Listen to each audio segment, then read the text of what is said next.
Bien, amigos de Línea Directa, estamos en los días más importantes, creo, del calendario católico, que es la Semana Santa. Es en estos días en que celebramos pues, la resurrección de Cristo y es donde renovamos nuestra fe. Y para esto hemos querido conversar con el Monseñor Miguel Cabrejos Vidarte, presidente de la Conferencia Episcopal Peruana y también presidente del Consejo Episcopal Latinoamericano. Monseñor, muchísimas gracias por la entrevista. Yo decía, estamos en los días más importantes de la Iglesia Católica. Sí, bueno, como hemos venido explicando en estos días, pues la Iglesia tiene 20 siglos, por decir así, de una presencia como Iglesia, de una especie de gobierno, por decir así, gobierno pastoral ininterrumpido.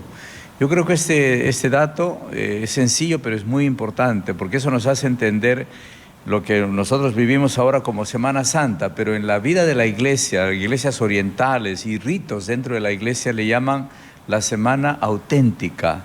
Entonces, es como decir, es una semana que nos lleva a conmemorar ciertamente lo que sucedió hace más de 20 siglos, ¿no? Y fundamentalmente, hoy día, Jueves Santo, por ejemplo, la Iglesia recuerda el don del servicio. Cristo como autoridad, pero se muestra como siervo. Cristo Señor y Maestro, pero como siervo, que lava los pies y nos enseña el servicio. El cardenal Newman, famoso, muerto ya, decía que el que no sirve para servir, no sirve para vivir. O sea, es algo fundamental. Entonces, eso es por un lado. Pero hoy día también la Iglesia recuerda la institución de la Eucaristía, lo más sagrado que tenemos, la presencia real de Cristo en la hostia consagrada y en el vino consagrado, su cuerpo y sangre de Cristo. Y la Iglesia recuerda también la institución del sacerdocio. O sea, dos cosas que son inseparables, ininterrumpidamente más de 20 siglos. Eucaristía, sacerdocio y servicio. Eso es lo que hoy día, en estos días, recuerda. Pero esta Semana Santa, creo que tenemos que nosotros, como lo hemos explicado en el Martes Santo, que fue el Vía Crucis, ¿no? Alrededor de la Plaza de Armas, extraordinario, multitudinario, pero también como una muestra de fe, que cuando hemos recordado la pasión de Cristo, es verdad, recordamos la pasión de Cristo, lo que le pasó a Él, pero también recordamos la pasión, el sufrimiento del ser humano, porque Cristo sigue vivo, es un viviente, pero también sigue vivo en la persona humana. Creo que ahí está la diferencia con otras instituciones humanas, sociales o ideologías que existen. Cristo sigue vivo, es viviente, pero porque está vivo en el ser humano. Nosotros somos imagen de Dios, somos reflejo de Dios. Y el ser humano hoy en día sufre, padece de una manera espantosa, sobre todo ahora con estas cuestiones climáticas y de salud, ¿no?, que hemos pasado. Y justamente lo que usted dice se pone de manifiesto en estas lluvias que están azotando el norte del país, donde muchas familias están sufriendo el embate de la naturaleza, están perdiendo todo.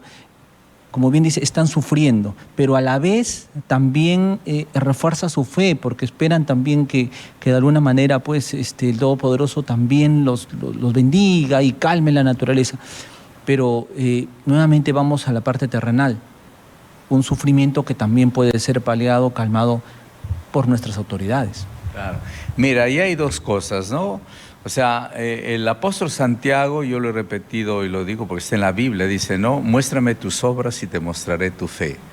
Nosotros, si tenemos fe en Dios, tenemos que pensar en el ser humano. La Iglesia hace lo que puede a través de Cáritas, ¿no? Cáritas, las Cáritas diocesanas. Cada jurisdicción tiene Cáritas y también a nivel nacional está Cáritas Perú. Pero esa es la invitación, en la parte fraterna, solidaria, pero también está la parte de la responsabilidad de las autoridades, de todas las autoridades, a todo nivel, a nivel nacional, provincial, regional, local, distrital, como se llame. Ese es un llamado a la conciencia de las autoridades. Mira, yo no quiero hacer ninguna crítica personal a nadie, pero ciertamente que llama la atención. Por ejemplo, Piura, ahorita golpeado fuertemente, pero Piura, ¿por qué no tiene buenas pistas? Piura, ¿por qué no tiene alcantarillado? ¿Dónde está el dinero que se da, que el gobierno da para las obras? Pero igual Piura, igual Lambayeque, igual Trujillo, igual todas las zonas que están sufriendo. O sea, esto es un problema que debe llevarnos a nosotros a reflexionar seriamente. ¿Por qué es así el Perú? ¿Qué es lo que sucede con el Perú, con los peruanos, con nuestras autoridades, pero también con la población? ¿Por qué otros países tienen buenas pistas, buenos alcantarillados? ¿Por qué el Perú no lo tiene? ¿Dónde está la dificultad? Falta una entidad, un ente que regule independientemente del partido político de turno, por decir así. ¿Por qué el Perú no proyecta obras de infraestructura grandes, independientemente del poder político de turno, nacional, regional, local? ¿No? O sea, ese es un tema que tenemos que tomar conciencia, ¿no? ¿Por qué es así? Ahora, no es problema de dinero, no es que al Perú le falte dinero para ejecutar las obras, dinero hay. Lo que falta, o lo que existe en todo caso existe incapacidad y corrupción, indiferencia de las autoridades, porque en Piura, Tumbes, Chiclayo, en este caso Lambayeque, La Libertad, se sabe que va a venir el fenómeno del Niño, es cíclico, pero se vuelven a inundar las calles, las familias siguen perdiendo todo. Entonces, reitero yo, ineficiencia y corrupción. Bueno, ya sabes que el tema de la corrupción es como un tema endémico, o sea, se ha generalizado y es grande. Pero como decimos, yo creo que no sacamos nada, no lo digo por ti, no sacamos nada llorando sobre algo que ya no hay forma, o sea, es muy grave. Lo que sí creo que hay que hacer una invocación a que se piense seriamente qué rumbo va a tomar el Perú. El Perú necesita tener estabilidad política. No hay ahorita estabilidad política. El Perú necesita estabilidad, armonía social. ¿Dónde está? Necesita tener una proyección en infraestructura a nivel nacional, regional, local. ¿Dónde está? Entonces necesitamos, creo, una estabilidad política, social, económica, financiera, obras, etc. La macroeconomía, bien, dicen del Perú, el análisis, pero la microeconomía, mal. Como tú acabas de decir, ¿quiénes son los que sufren, los que padecen? La gran mayoría de peruanos, gente pobre, gente sencilla, gente vulnerable, hospitales colapsados, la educación, locales de educación colapsados. ¿Dónde estamos? Las autoridades, el pueblo elige a las autoridades para que piensen en el bien común. ¿En qué bien común piensan? El Perú necesita una reforma política auténtica, pero también una reforma a todos los niveles. Porque si no, no vamos a salir. Podemos tener ejemplos que pueden ser dolorosos, hasta ofensivos de repente. Ecuador, dime Ecuador. Vete a ver las pistas de Ecuador. Llueve torrencialmente, pero están preparados. ¿Por qué el Perú no puede estar preparado? ¿Por qué Piura no está preparada? ¿Por qué Lambayeque no está preparada? ¿Por qué Trujillo no está preparado? ¿Y por qué otras regiones no están preparadas?